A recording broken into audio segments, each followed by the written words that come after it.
To log into CMS, make sure that you go to www.uwio.edu/web.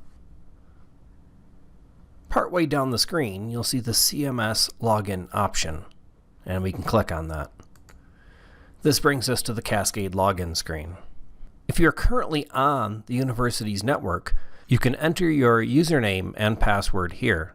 If you are not on the university network, for example at home or traveling, and you'd like to still access your CMS web page to edit, you need to first connect to the UW network through a VPN. This is done through the Pulse Secure VPN client that the university offers. To find out more about Pulse Secure and how to install it, you can go to the Information Technology page, uwio.edu/infotech, go to the knowledge base, and search for Pulse Secure. There'll be a lot of information about using Pulse Secure. We'll want to find Pulse Secure installing and configuring. You'll find the appropriate operating system like Windows or Mac OS, and you'll follow the instructions to install, set up, and use the Pulse Secure VPN.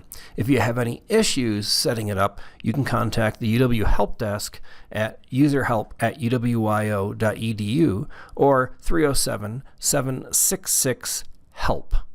We don't cover how to set this up in the training. Using a VPN will be required for any remote access to any university CMS site. For now, we're actually on the UW network, so I'm going to close this tab and come back to our Cascade login screen. And I'll type in my username and password.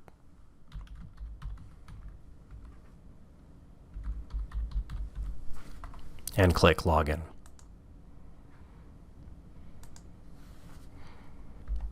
Once you successfully log in, you'll see the CMS dashboard. The dashboard is made up of a series of widgets, which are these items here, that can be moved or edited or removed.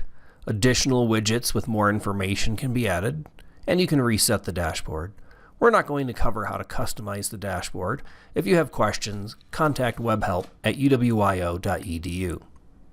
One important widget is the notifications area that will give you information about successful and unsuccessful publishing, unpublishing, and other activities for all of the sites that you control. Another important area is in the upper right-hand corner. You'll see a circle with initials in it, and if you click down, you'll see Sign Out. Don't sign out now, but remember when you're done with your session to sign out. You also have the My Content area, which is very important. It shows recent work and also drafts that are in progress. For example, if you save a page but don't submit it into the CMS, it'll be here in drafts. You can go back to it anytime and then edit it and then submit it into the CMS. Again, that's the drafts area within My Content. To go back to the dashboard, we click in the upper left-hand corner.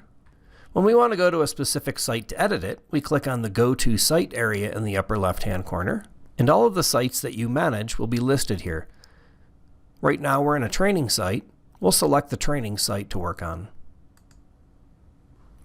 Now that we're in a site, we can look at the layout of CMS. On the left-hand side are all of the CMS objects that you have on your site. Right now we only have a base folder, and it's actually the name of your site. If this was admissions, that would say admissions right there.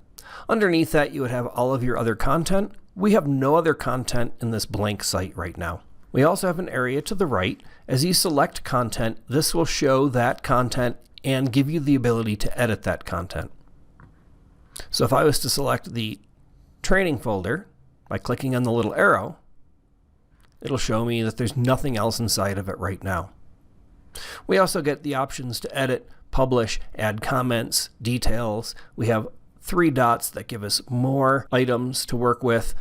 Depending on the type of object, for example, a page or a file, you would have different options here. You can also right-click on an object and get all of those same options.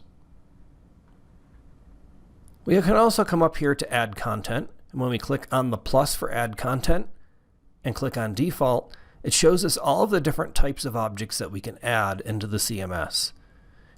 In this training, we'll be focusing on folders, files, and pages. Redirects and other content will be covered in CMS Level 2.